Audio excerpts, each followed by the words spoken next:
right? This is how I assign, in effect, chapter readings for our curriculum. The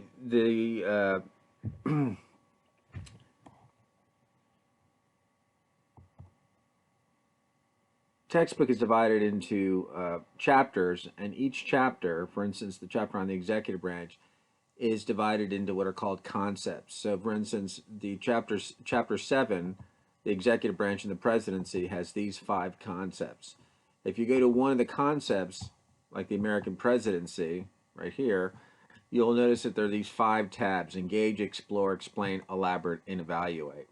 So what I ask students to do is to read the explore tabs, which are in effect the equivalent of the pages of a traditional hard copy of a textbook. So they read this text. I don't require that they complete the discussion assignments as they go along or watch the videos, which are optional.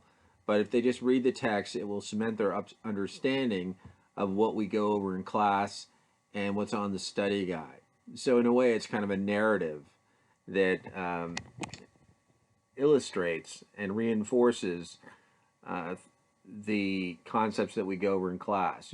Oftentimes, it provides a greater historical context or a contemporaneous political context for issues. So, for instance, on foreign policy, concept number 7.3, there's a lot of foreign affairs in the presidency. This concept basically provides a lot of the historical background for foreign policy decisions in American history and reinforces what they learned in American history in 6th grade and 7th grade. Reminds them.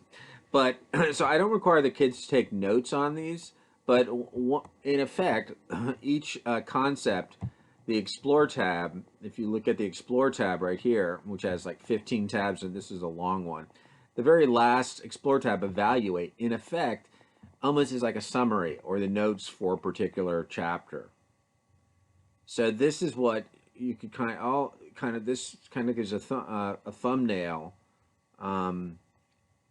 of all the major ideas in the particular chapter concept. So this is concept 7.3.